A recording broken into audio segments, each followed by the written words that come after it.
Jesus Christ is the same yesterday, today and forever.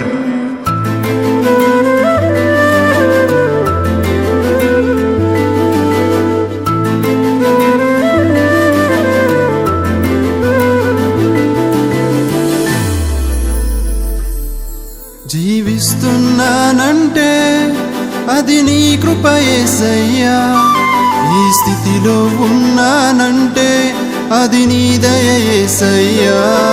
జీవిస్తున్నానంటే అది నీ కృప యేసయ్యా, ఈ స్థితిలో ఉన్నానంటే అది నీ దయ యేసయ్యా.